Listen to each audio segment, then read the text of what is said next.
రాష్ట్రంగా అభివృద్ధికి అడ్డంకిగా ఉన్న చట్టాలను సవరించాలి అంటూ ఏపీ స్పీకర్ అయ్యన్న పాత్రుడు చేసిన కమెంట్స్ ఇప్పుడు ఏజెన్సీలో మంట పుట్టిస్తున్నాయి.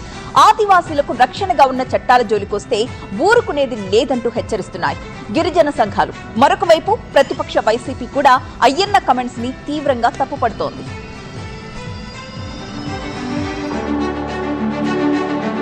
ఏపీ స్పీకర్ అయ్యన్న పాత్రుడు ఇటీవల చేసిన కామెంట్స్ పై భగ్గుమంటున్నారు వైసీపీ నేతలు. ఇటీవల విశాఖలో నిర్వహించిన పర్యాటక దినోత్సవ కార్యక్రమంలో పాల్గొన్న అయ్యన్న పాత్రుడు జిల్లాలో పర్యాటక రంగం అభివృద్ధికి పలు సూచనలు చేశారు. ముఖ్యంగా విశాఖ ఏజెన్సీలో ఎన్నో పర్యాటక స్థలాలు ఉన్నాయని, అయితే వాటి అభివృద్ధికి అటవీ హక్కుల చట్టం 1/70 యాక్ట్ అడ్డొస్తుందని వ్యాఖ్యానించారు.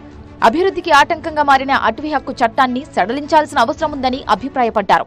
ట్రైబల్ ఏరియాలో ఎవరైనా ఇన్వెస్ట్మెంట్ చేయాలన్నా, హోటల్ కట్టాలన్నా, టూరిజం స్పాట్స్ కట్టాలన్నా ట్రైబల్ ఏరియా ఉండాలంటారు. మరి అంత ఇన్వెస్ట్మెంట్ ట్రైబల్ చేయగలరండి? దీనికి ఏంటి రెమెడీ? ప్రభుత్వంలో మనం ఏం యాక్షన్ తీసుకోగలమా? యాక్ట్లో ఏమైనా మార్పు తీసుకురాగలమా?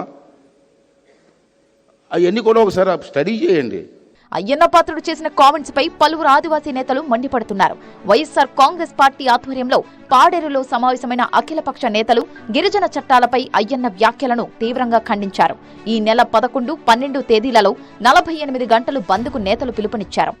రేపు ఫిబ్రవరి 11, 12 జరుగుతున్న బంద్ ఇది గిరిజన ప్రాంతంలో మరోసారి ఆదివాసీ హక్కులపై వేలన చేసి గాని అవమానకరంగా మాట్లాడకూడదని చెప్పి హెచ్చరిస్తూ జరుగుతున్న ఈ బంద్ని జయప్రదం చేయాలని చెప్పి ఆదివాసీ ప్రజానికం అందరికీ కూడా అఖిల పక్షం తరపు నుంచి, గిరిజన సంఘం తరపు నుంచి మేము ప్రత్యేకంగా విజ్ఞప్తి చేస్తున్నాం. ఇప్పటికైనా రాష్ట్ర ప్రభుత్వం స్పందించి స్పష్టమైన ప్రకటన ఇవ్వకపోతే రాబోయే కాలంలో పెద్ద ఎత్తున ఉద్యమాలు చేపడతామని చెప్పి ప్రభుత్వానికి హెచ్చరిక జారీ చేస్తున్నాం. చట్టాల మార్పుతో మన్యంలోని సంపదను దోచుకునేందుకు కుట్ర జరుగుతోందని ఆరోపిస్తున్నారు ఆదివాసీ నేతలు. 1/70 చట్టానికి తూట్లు పొడిచేలా మాట్లాడిన అసెంబ్లీ స్పీకర్ అయ్యన్న పాత్రుడు గిరిజన సమాజానికి క్షమాపణ చెప్పి తన వ్యాఖ్యలను వెనక్కి తీసుకోవాలని డిమాండ్ చేశారు. గిరిజన చట్టాలకు వ్యతిరేకంగా మాట్లాడిన అయ్యన్న పాత్రుడితో సహా కూటమి మంత్రులు, ఎమ్మెల్యేలకు గిరిజన ప్రాంతంలో అడుగుపెట్టే అర్హత లేదంటున్నారు.